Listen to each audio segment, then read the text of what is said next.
ain't wasting no time when it's go time. You're listening to Clippers Countdown. Welcome into Clippers Countdown, your lead in to today's Clippers action. Push it to the red line. Push it to the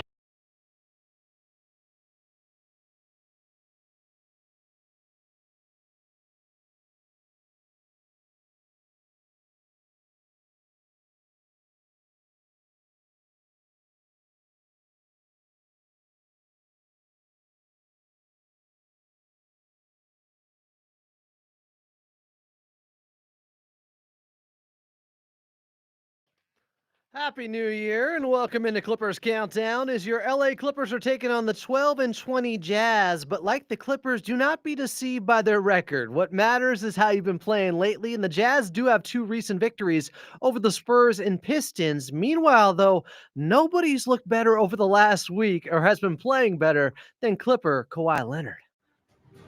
Swings it Kawhi, straight away three, got it! Leonard tallies a 3, 8-2 Clipper run. Stops and starts, gets downhill. The right-handed layup off the window. Kawhi Leonard. Wow, a tough shot for almost everybody else in the NBA. But for the Claw, easy money. Kawhi on the left wing, 17 early ones. He's cooking, pulls up for 3. Got it! Leonard from bonus distance. Kawhi step back threes, and he buries it from bonus distance. 26 from Kawhi Leonard. He passes his halftime total from last game, in which he had 55. Kawhi on the left wing rises for 3, rips the cords. Leonard from distance, and the Clippers up 34. He's been a treat tonight. 33 points in 31 minutes. Kawhi finished with those 33 points in just 32 minutes of play. The Clippers led by as many as 33 at the half, but they would take things up a notch and make it 5 straight with a dominating victory, a dismantling of the Sacramento Kings on Tuesday night. It was their 7th largest scoring margin in franchise history, where they won by 41 points over the Kings at Intuit Dome. Here was Coach Lou on what's changed during this Clippers winning streak. We're growing. We're growing as a team and understanding what we need to do. Our backs were against the wall, and our guys have responded. And I give a lot of credit to Kawhi and James, just how they've been able to play, getting guys open shots, but scoring the ball as well. But it starts with our defense. Like I said, KD, he's a ringleader when it comes to that defensive end of setting the tone early defensively, and he did a good job tonight as well. And so the areas we thought we had to get better in, taking care of the basketball, only 4 turnovers, and then out-rebound them as well. And so those are things we got to just keep talking about, keep harping on, and keep getting better with. Clippers can better their record to 12-21 and 6 straight wins if they can get a victory tonight. Tip-off between the Clippers and Jazz from Intuit Dome is just about 59 minutes away. Coming up, you're going to hear from the head coach in Tyronn Lue, plus Grant Mona will be here. But up next is your radio voice of the Clippers and Carlo Jimenez. I'm Adam Osland, and you're listening to the Los Angeles Clippers Audio Network.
Clippers taking on the Utah Jazz tonight at Intuit Dome. Tip-off just about 57 minutes away. Welcome back in. This is the official pregame show of your LA Clippers. It's Clippers Countdown. I'm Adam Osland. Coming up, you're going to hear from the head coach and Teron Lue, but joining the show right now, I believe, is your radio voice of the Clippers and Carlo Jimenez. Carlo, how are we doing? Adam, it is so good to hear from you. I'm doing great. Clippers won 5 in a row. It's a new year, but same squad back. We got David Bartley in the building. We got Daniel West back in the studio. Big game today. Clippers try to make it 6 straight and get their first victory of 2026, coming off a 41-point victory, 131-90 over the Kings Tuesday night at Intuit Dome. Carly, we talked about it a lot post-game, but this Clippers team came in fully focused for 48 minutes. They weren't concerned with the opponent, how they were playing. It was about the Clippers. It really was, and I thought the Clippers came in with a business-like mindset. They went up early in that game. They led by 14 at the end of the first quarter, but then able to extend that lead to 33 by halftime. The biggest thing about that game, Adam, is the Clippers did all the things they were doing. There was no more turnovers in that game. The shooting didn't stop. The Clippers still moved the ball well on the offensive end. Overall, it looked like the same team that had been playing the previous 4 games, despite the opponent being a lot lesser in Sacramento. So just impressive to see the Clippers continue to play their brand of basketball. Kawhi Leonard, it's his basketball world. We're all just living in it right now with what he's done over the last week and a half. He had 26 points in the first half, usurping what he had in the first half of his 55-point performance. Only had to play just over 32 minutes or just under 33, but had 33 points in the victory against Sacramento and just continues to make it look easy out there, Carlo. He does. I mean, Kawhi Leonard has been on one for this Clipper team. His ability to get downhill, to knock down the mid-range shot, and then to hit the 3 ball for the Clippers has been second to none. I think the most impressive part for Kawhi Leonard, Adam, is he still feels like there's room to grow in his game. I mean, despite the way he's shooting from the 3-point line, despite the efficiency he has had in this 5-game winning streak, he's talked post-game that, yeah, I want to still continue to find ways to be a better player. We're talking about a 2-time finals MVP, a 2-time defensive player of the year, being honest and truthful that he feels like there's ways that his game can get better, and being honest that he is working on those ways to get better. That is terrifying for the rest of the league, but exciting for Clipper fans. Kawhi continues to just be at a next level. He truly is, Adam, entering maybe first-team All-NBA area with the way he's playing the last couple of games. If he keeps this up, I don't think there's a conversation around it. He might be able to get player of the month in the Western Conference if he keeps this up. Off the bench on the other side with the young guys, obviously you win by 41, you're going to see a healthy dose of minutes from them. And it was Yannick Conan Niederhauser getting 25 minutes, making the most of it, 6 of 8 from the field, got those 16 points. Looked comfortable out there, runs the floor well, showed off the athleticism. That play he made to start the fourth quarter, Carlo, going to his right, showing off the handle, finishing with the left hand. Just tremendous coordination. We saw it during the summer league some. Now we're starting to see it in the regular season. Yeah, it's been impressive. I mean, you see why the Clippers were so high on this guy coming out of the draft. They really felt like he had a ceiling as he continues to grow into his body, continue to get more comfortable with the game of basketball. And I think you have to give a lot of credit to Trent Redden, Lawrence Frank, Mark Hughes, the entire scouting department for finding somebody like Yannick and trusting that, hey, we feel like maybe it's not there right now, but with time and development, he can be an elite rotation player. And then I think you have to give a lot of credit to Ty Lue for playing a guy like Yannick. He easily, Adam, could play Nico Batum at the 5, say, when Lopez is off the floor, we're going small, we just don't have the bodies. But no, they've given Yannick a little bit of run, and he has proved that he can hold his own for this Clipper team. And it just shows how much depth is on the floor, and then the type of mentorship he's getting. I mean, I can't imagine stepping into the NBA, and then my 2 mentors are Brooke Lopez and Ivica Zubac. That is a room full of wisdom and knowledge, and Yannick soaking it all up and then putting it into action on the hardwood. Also out there back in the lineup with the starters, it was John Collins. He just played 22 minutes, but he was really effective and aggressive out there, Carlo. I liked his game. He was huge. I think for John Collins to continue to find his way on the offensive end, it has to start with knocking down threes. It's something he's done the last 4 games, 9 of 13 from the 3-point line, and he continues to slowly get back to the John Collins of last season. And I think that's part of this Clipper turnaround, as Collins continues to shoot the ball well, and he's getting to the glass more and more. The Clippers need everyone to rebound the ball. You're missing almost 12 rebounds a game in Ivica Zubac. So can John Collins start to make up for some of that, maybe get 6, 7 rebounds a game for this Clipper team? And him and Derek Jones Jr., on the fast break. It is scary hours for the opponent. Those guys can fly and play at just another level underneath the Halo board. Fun to see them get up and throw down some big-time dunks. Clippers coming off their biggest victory of the season, winning 131-90 way back in 2025 over the Sacramento Kings on Tuesday night. Tonight, they can enact a little bit of revenge, taking on the Utah Jazz, who they saw in Utah in Game 1, as the Jazz blew them out in that opener. But this Clippers team looks different. They have won 5 straight, trying to make it 6 tonight at Intuit Dome. Tip-off is just about 39 minutes away. Carlo Jimenez on the call, and guess what? Up next, he's got his one-on-one conversation with the head coach, and Teron Lue. I'm Adam Osland, and this is Clippers Countdown right here on the Los Angeles Clippers Audio Network.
Clippers taking on the Utah Jazz from Intuit Dome. Tip-off just about 46 minutes away. I'm Adam Osland. It is the official pregame show of your Los Angeles Clippers.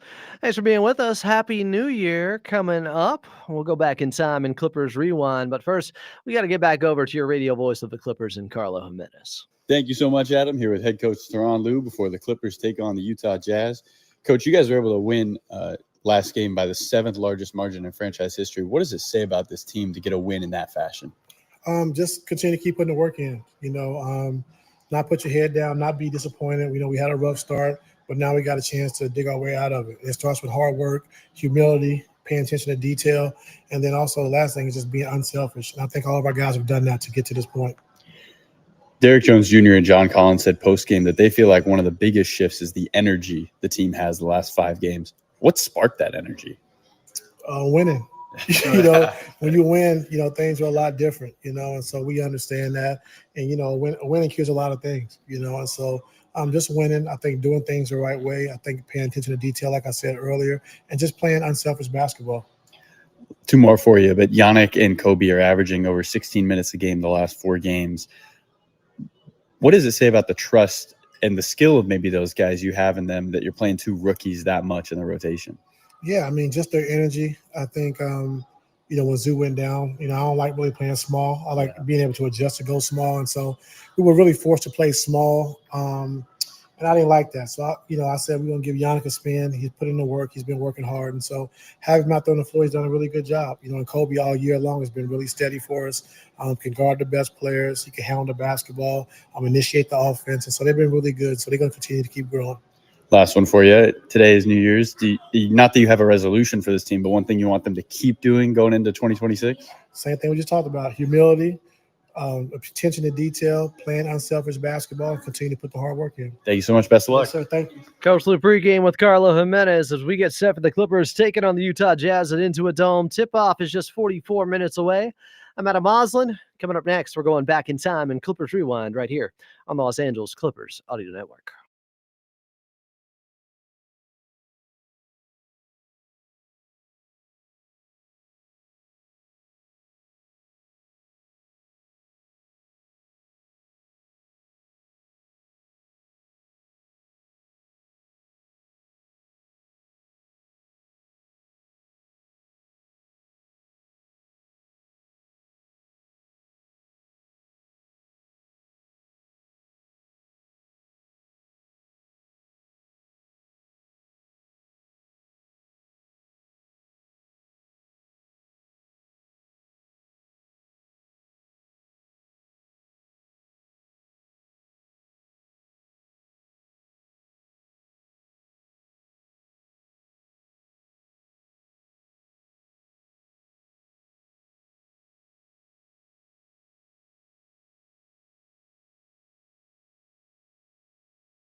Clippers taking on the Utah Jazz from Intuit Dome. Tip-off is just about 43 minutes away. Welcome back. I'm Adam Moslin. It is Clippers Countdown, the official pregame show of your Los Angeles Clippers.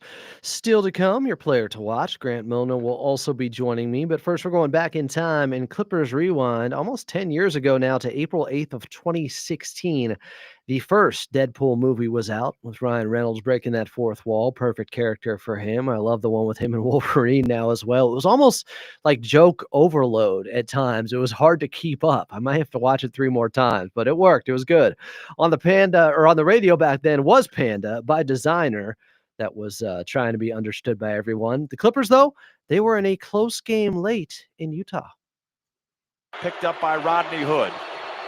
Waving off a Jeff Green screen. Crawford now gets a screen from Paul Pierce and gets picked up by Favors on the mismatch. 5 to shoot. Crawford's going to go to work. He's going to go for the win. A 3 on the left wing in the air. Yes, sir! Oh, my goodness! Hot damn! Jamal Crawford delivers 102 to 99. 0.2 of a second to play in Salt Lake City. Oh, my goodness. Jay crossover there. Brian Seaman delivering with that call. Jamal Crawford, big-time game winner, 102 to 99. Clippers winning in Utah. Always a tough place. We saw that in game 1 this season. He finished with 30 points, Jamal Crawford. Obviously a great Clipper. 2-time Sixth Man of the Year winner with the Clippers. Averaged 15 per game over his 5 seasons with the organization. Now you see him on NBC. Kawhi Leonard spoke about getting with him recently. I'm guessing to work on the handle. It's not like Kawhi needs much help, but Jay Crossover's an all-timer and complained that, he's doing broadcasting work now. I don't know. We're going to work that out, get that workout in. But cool to see some of the older Clippers and newer Clippers in this modern era connecting like that. Coming up next here on Clippers Countdown, from Intuit Dome, Clippers taking on the Jazz, and we will get to your player to watch. I'm Adam Osland, and you're listening to the Los Angeles Clippers Audio Network.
Clippers welcome in the Utah Jazz. We welcome in the new year. Happy New Year, everyone. It's 2026. Clippers still undefeated, hoping to remain that way by the end of the night as they face off against Utah at Intuit Dome. Tip-off just 38 minutes away.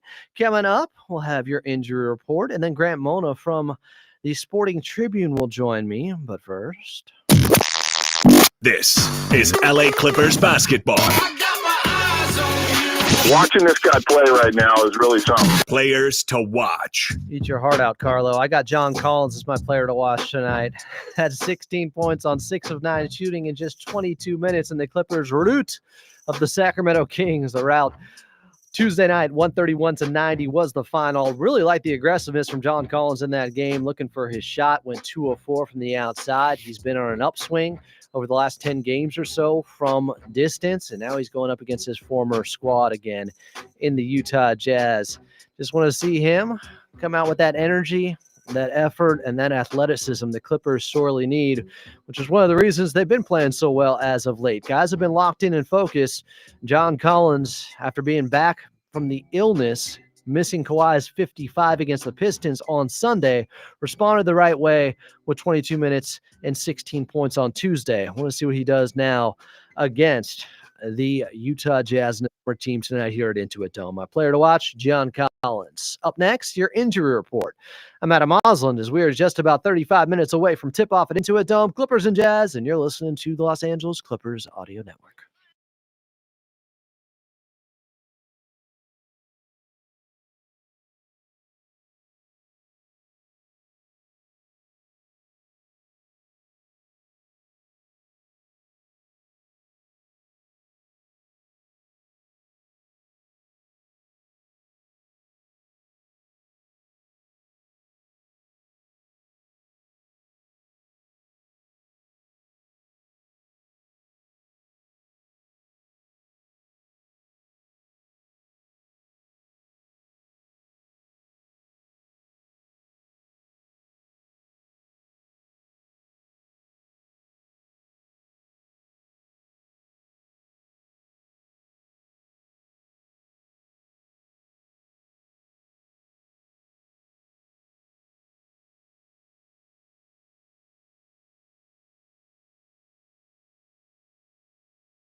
Clippers taking on the Utah Jazz at Intuit Dome. Tip-off 33 minutes away. Welcome back in. It's Clippers Countdown. I'm Adam Osland. As we get set for tip-off, coming up next, Grant Mona will be here in our Media Roundtable segment. But quickly, your injury report. And it is lengthy for the Utah Jazz. No Ace Bailey, no Keontae George in this one. Of course, no Walker Kessler. Ari Markkanen is also out. This is Yusuf Nurkic out too. One of the longest injury reports I have seen so far this season. I can't wait to talk to Carlo about who is playing for the Utah Jazz a little bit later. Obviously, for the Clippers, still no Ivica Zubac, and Bogey remains out. But there was some good news earlier today from Coach Lue on Big Zoo. We'll talk about that next with Grant Mona of the Sporting Tribune in our Media Roundtable segment as we get set for the Clippers taking on the Utah Jazz from Intuit Dome. Tip-off just about 32 minutes away. I'm Adam Osland, and you're listening to the official pregame show of your LA Clippers.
Clippers and Utah Jazz from Intuit Dome. Tip-off just about 30 minutes away. Welcome back. I'm Adam Osland. It is Clippers Countdown. Before we get to our guest, let's pause 10 seconds for station identification here on Los Angeles Clippers Audio Network.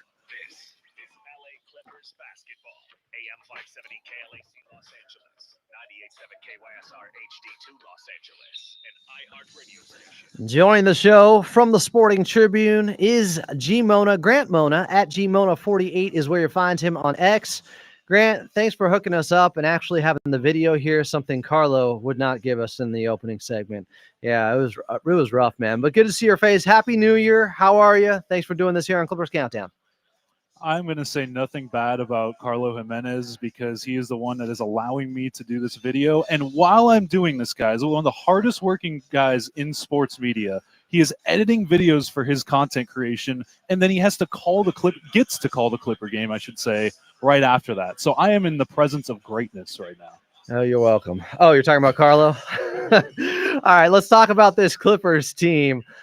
You had the report earlier. You heard from Coach Lue pregame. What's the status of Ivica Zubac? Yeah, we got some good news on the Zubac side.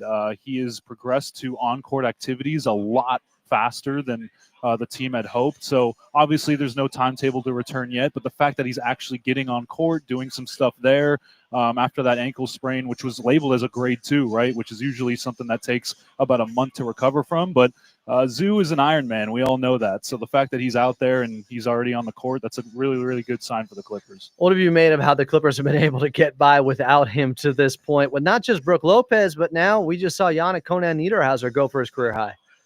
Yeah, they've been doing a great job with that new center rotation. You know, Ty Lue, a lot of people were questioning, is he going to go to the small ball lineup? Is he going to use Nico a lot more? Is he going to use John at the 5? And yes, he has used those guys a lot, but it hasn't been at the small ball 5 a lot. They've actually utilized their center rotation. And Yannick just looked, we asked him after the game, you said, what's the key to everything? How are you learning from Brook? How are you learning from Zoo? And he said, that first Houston game, it was kind of like everything was moving too fast. And obviously against a Houston team that's very good, that is going to happen. But over the past few games, as he's gotten more time and extended minutes, he said, things are slowing down a little bit. I'm starting to see the court a little bit better. And for a guy as young as he is and kind of learning as he goes along, that's such a good sign for this Clippers team. So the fact that he got 16 points, I know it was a blowout, so you can kind of inflate those stats a little bit. Yeah, sure. But he looked way more comfortable out there. His athleticism stands out every time he touches the floor. And then you combo that with what Brook has been doing in the starting lineup, like a seamless transition from Zoo to him, even though it's a different dynamic.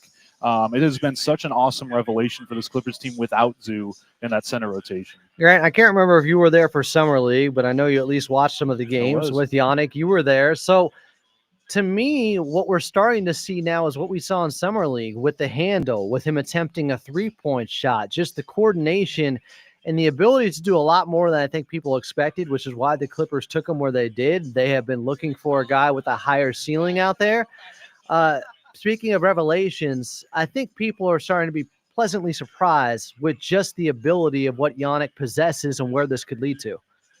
Yeah, I tweeted this out, but I said I see the vision. Like, I see what the front office was trying to do with Yannick. A lot of people wanted Kalkbrenner instead of Yannick Conan Niederhauser. And while Kalkbrenner is doing a very good job with the Hornets, it's really not what the Clippers wanted. They want an athletic, like high-flying big that can develop into something that is just more than a traditional center.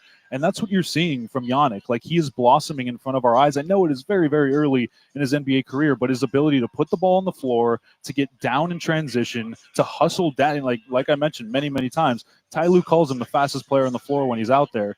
And he's trying threes in the G League. He gave a lot of credit to the G League and what it has done for him and his progression. Because I saw him in the Summer League, and it took him like 2 games to get his first bucket in Summer League. But like from that point to where he is now, I have just seen him expand his talent. And I think that's just going to keep going. Like, having Brook and having Zoo there is so underrated for his growth. Like, people need to point to that more, because you have the traditional part with Zoo and you have the expanding your range and being a stretch 5 with Brook. So you get both ends of the spectrum. And I think that is just so awesome for Yannick. Yeah, best way to expedite the learning curve of being a rookie in this league. He is getting all the experience and wisdom being passed on to him from those two guys.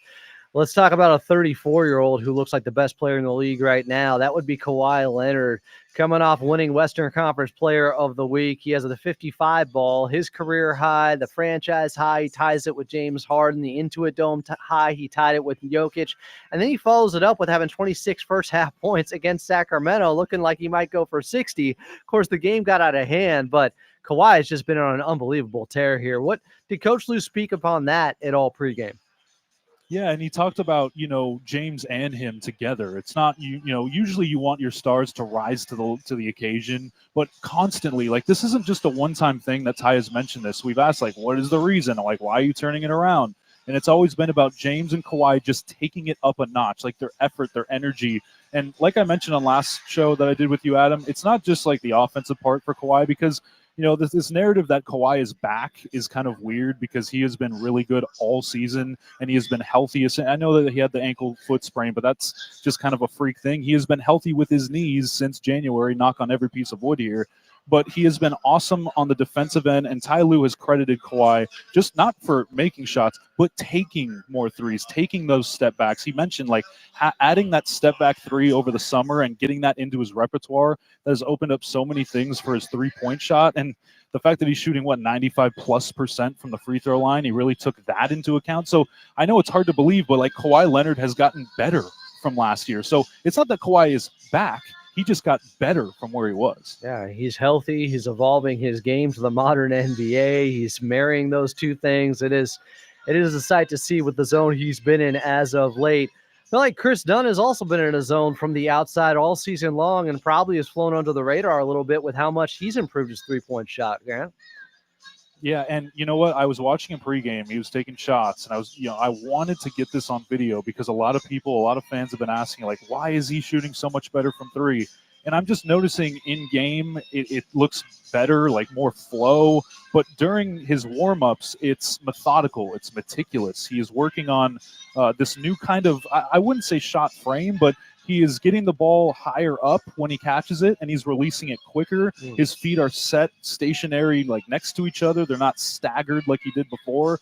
So it just feels like he's in a much better flow when he takes those shots. He looks confident out there, and I think that's the biggest part for like any shooter, regardless if it's Chris Dunn or not, is having the confidence. And like this year, even when it wasn't going well to begin, he has had that confidence to where like I'm going to take that shot if they pass it open to me because they're going to leave me open when they're playing Kawhi and James. So he has been open to taking those threes, but it's also like the work that he put in. It just looks like it's a much better flow to his game. His shot looks a lot smoother, and the mechanics are a big part of that. I was watching a pregame, and this guy was just knocking them down. So I expect this to continue. Like if he can shoot, I know he's shooting 40% right now, but Adam, if he can shoot 38 to 40 to maybe even 41, what does that do for this Clippers team with his defense? We didn't even mention that. How good his defense is combined with that three-point shot. And then all of a sudden, teams can't sag off of him and crowd the paint like that.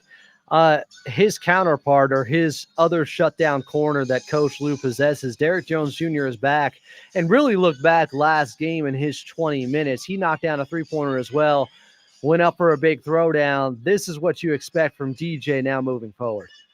Yeah, exactly. I think it just took him one game to get all the cobwebs out. I asked Ty Lue about that after last game, and, he was just like, yeah, I think it took him one game to shake everything off, but just what he does for them defensively. He said, I hate to run Chris Dunn into the ground. I don't want to do that. So having a guy that can guard the team's best player on the other end, that's why they signed Derrick in the first place. But you add that, like I was talking about Chris, like you combine the defense and offense. It's the same with Derrick Jones Jr. You combine with his career highs across the board on the offensive end, along with the defense that he can provide, not just guarding guards, but guarding wings and maybe even upsizing to guard small ball fives. That was what the Clippers were missing for 4, 5, 6 weeks that they now have back. And that just transforms everything because now you have elite perimeter defenders to go along with how Kawhi is playing, how James is playing. Lastly, because you are in the locker room post game a lot with this squad, just what have you seen from a changing of the vibes with this team now that they have won 5 straight? Because for a while it felt like they forgot how to win. Now it's on the other side where it feels like they forgot how to lose out there. Guys are smiling again. Guys are excited.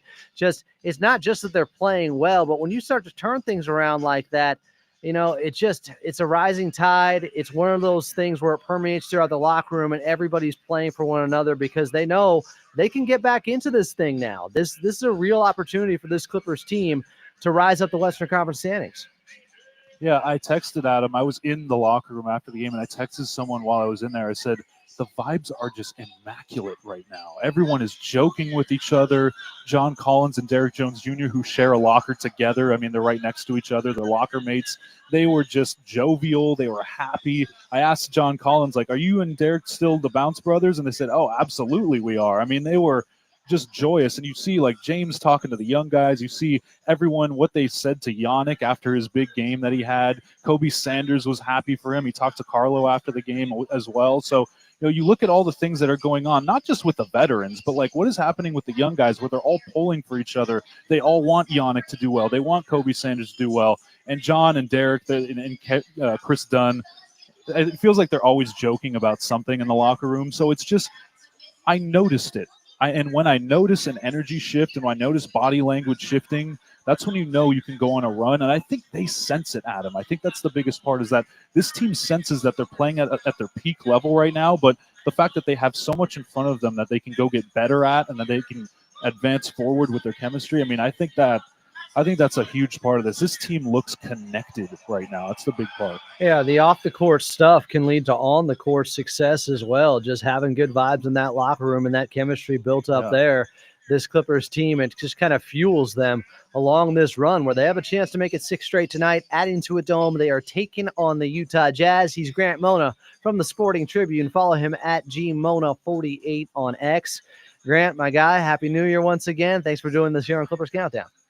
All right, Happy New Year, everyone. Happy New Year, Adam. Let's go get 6 in a row, huh? Let's go. Clippers and Jazz tip-off just about 18 minutes away. Coming up next, your drive around the league, and then Carlo Jimenez right here on Clippers Countdown on the Los Angeles Clippers Audio Network.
Clippers taking on the Utah Jazz tonight at Intuit Dome. Tip-off just 15 minutes away. Welcome back. I'm Adam Osland. It is Clippers Countdown.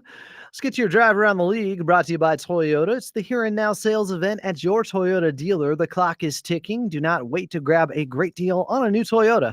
We make it easy. Earlier in the association, the Heat would win in Detroit 118-112. Norman Powell at 36 points in that ball game. Cade Cunningham with 31, 8, and 11 assists in the loss. Detroit been struggling a little bit. Now 25-9, still near the top of the Eastern Conference. The Houston Rockets, winners in Brooklyn 122-96. Amen Thompson recovering from what Kawhi Leonard did to he and his brother, had 23 points in the victory over Brooklyn. And late third quarter in Dallas, it's the 76ers 90, the Mavericks 81. Tyrese Maxey has 23, 7, and 8 assists with a quarter to play. Cooper Flagg with 12 and 7, but Dallas down by 9 to the 76ers at home, and just getting underway in Sacramento as the Kings 15, the Boston Celtics 12. Coming up next, it is back to Carlo Jimenez, your radio voice of the Clippers. Clippers taking on the Utah Jazz from Intuit Dome. I'm Adam Osland, and you're listening to the Los Angeles Clippers Audio Network.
Clippers taking on the Utah Jazz from Intuit Dome. Welcome back in. I'm Adam Osland. As you can see here on the screen, Carlo Jimenez has left me once again, but that's okay. We can talk about this Utah Jazz team a little bit anyways, although it's difficult with so many guys out in this ball game, including the second-year pro Keontae George, who has been on an unbelievable tear.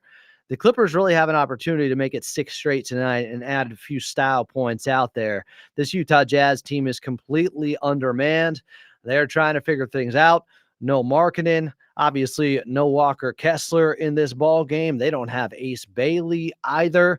This Clippers team, they are playing themselves in some way tonight. Not like DJ Khaled, don't play yourself or whatever, or you played yourself. This is something where it's the Clippers versus themselves in that they could be their own worst enemies. You can't turn the ball over and give this Jazz team life that has a lot of guys out there that aren't typically there that have the green light tonight.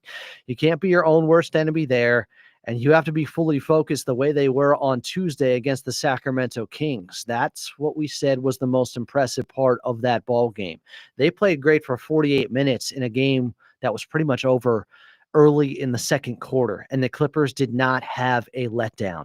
That's not easy to do. This Clippers team, though, they've had that laser focus for some time. They have been impressive like that, but that was a different challenge. So tonight could be a very similar thing with an undermanned, shorthanded Utah Jazz team, where it's really the Clippers' opportunity to make sure not to have a letdown and not to let this turn into, we're getting complacent. We've won 5 in a row. We're playing pretty good basketball. No, you got to take pedal and put it to metal still. You have to continue this run that they have been on and continue building. When we saw Kawhi Leonard still play 33 minutes in that ball game last time out, I was a little bit surprised. The Clippers were up by 33 at the half. Why was that? Well, Kawhi's apparently feeling that good, and I do think this Clippers team wants to continue to build good habits out there, and that was part of the thinking. They're trying to keep this thing going for much longer. When you're 10 games under 500, even when you've just had a 5-game winning streak, that speaks to the hole this team put themselves in that they have to climb out of. Like the hole Carlo is going to be in my heart now, because he left me for a pretzel a little bit earlier, but now has returned. Your radio voice of the Clippers and Carlo Jimenez as we get set for the Clippers and the Jazz. Was there extra salt, or is that just coming from me? No, that's all you. That's all you. I know what they call you over there. What, excuse me? Salty. You sounded like in the Rodney Dark Knight, where like, oh, you got a nickname. It's Two-Face. That's what they call you over there. Salty. Yeah. Fred Rogan does give me that nickname. Let's talk about this Clippers team, Carlo. Or you know what? I'm going to give you a tougher challenge. Who's playing tonight for the Utah Jazz, and who the Clippers have to be aware of? Svi Mykhailiuk is playing tonight. But I think when they really have to be aware of, Adam, Isaiah Collier and Walter Clayton Jr. Walter Clayton Jr., we saw what he did in Florida. I mean, he was excellent on their way to a national championship. Most outstanding player in the Final Four. He's got the greenest of lights today. I mean, he can literally shoot the ball at any time, and it's not a bad shot. So I would expect him to maybe look like that Florida version of Walter Clayton Jr.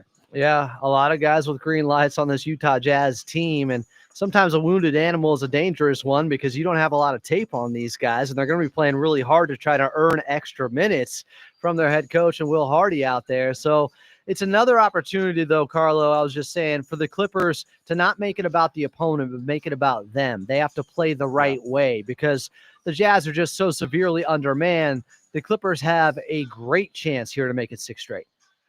They really do. And you feel like you got to take care of business. It has to have the same business-like approach they did against Sacramento, where it does not matter who you're playing on what night. Thank you, Daniel. It was a good pretzel. The Clippers have to come out with that same intensity, and it has to start on the defensive end because they need to have that type of defensive mindset carry over into a very, very good Boston team is coming in this building in 2 days. The Clippers have to be ready for them, and that starts today. Can you have that same defensive mindset tonight? I thought somebody who helped with that defensive mindset and that physicality out there in just his second game back was DJ. Derek Jones Jr. to me, I think he was my player to watch. I had him hitting a three-pointer and having a big dunk in that ball game, and he supplied that. But he looked more like himself movement-wise. When he was coming off an injury where when it initially happened against Boston, Jaylen Brown flying into his knee, I was worried he'd be out for the season. I was worried it could be a career-altering type of injury. Well, no. The other half of the Bounce Bros is fully operational again, and it was good to see him get up to speed that quickly in just game 2. Yeah, it really was. And I think for Derrick Jones Jr., his ability to be a high flower, to be a really a transition opportunity player for the Clippers. I think, Adam, we talked about it in the first 10 games that Derrick was playing. It felt like the Clippers were trying to get him out on some of these home runs, on some of these go routes before other teams could set up their defenses to try to get easy points on the offensive end. We'll see if he can get some of those today. He did get some great dunks in transition, but it helps Chris Dunn the most. I mean, Chris Dunn has really done an incredible job on the defensive side of the ball, being that point of attack defender, slowing down other great ball handlers in the NBA. But now he's got somebody like Derrick Jones Jr. to back him up. Derrick even said it post-game about Chris Dunn. He said, look, Dunn has changed our defense. He's locking up more, but I'm right there to back it up. And it's a bad day for offenses when those two are ready and healthy. The way those two guys just love to play defense and take that challenge, it's hard to find that in the league. And the Clippers have 2 of them on this team. Makes it extra special. I thought you had a special conversation post-game with Kobe Sanders when you asked about Yannick. And Kobe lit up talking about his fellow rookie more than just talking about himself. It just speaks to the camaraderie with this group.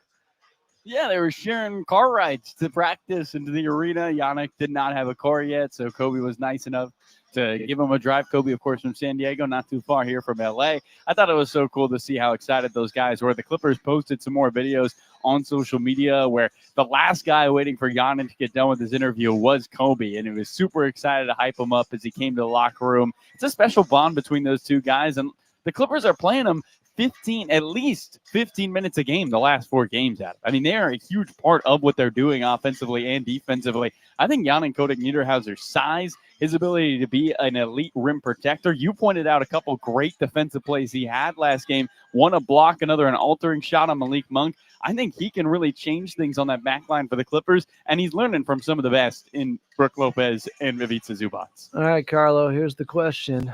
Who's your player to watch to start off 2026? Because I went with John Collins. You went with John Collins? Yeah, against his former team. Oh, I'm sorry. Yeah, did you call him pregame? I didn't see a text. No, yeah, I did. I called him in my head, but I can't imagine. Did you see a vision on your pretzel of what your player to watch? Like Mother Mary? No, but I'm going to go with your theme here, Adam. Okay. I'm going another former Jasmine in Chris Dunn. I think Chris Dunn's going to knock down some big threes today. He did hit 2 last game, shooting almost 50% from 3. His last 8 games, he's at 48% from the three-point line. I think he makes 4 threes tonight. I'm going to put a number on it. Ooh, Carlo Jimenez going out on a limb. It is a New Year's year. It's a resolution going on right now. Bold in 2026. Going for it. Carlo Jimenez has Chris Dunn. I got John Collins. Your winner? Well, we'll get to that post game. Clippers taking on the Utah Jazz. Tip-off just about 5 minutes away. Carlo on the call. Coming up next, your keys to victory right here on Clippers Countdown on the Los Angeles Clippers Audio Network.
Clippers and Utah Jazz from Intuit Dome. Tip-off moments away. Let's get your keys to victory. Over the Clippers' 5-game winning streak, they are only turning the basketball over 11.6 times per ball game. And last time out, just 11 turnovers against the Sacramento Kings in their 131-90 victory Tuesday night at Intuit Dome.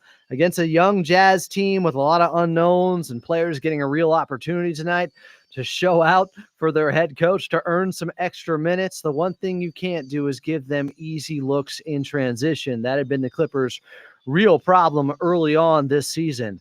And no coincidence that during this 5-game winning streak, they have cleaned up the turnovers. Have to be sound tonight and not careless with the basketball. All right, here we go. From Intuit Dome, Clippers taking on the Utah Jazz, and Carlo Jimenez is on the call. Coming up next, right here on the Los Angeles Clippers Audio Network.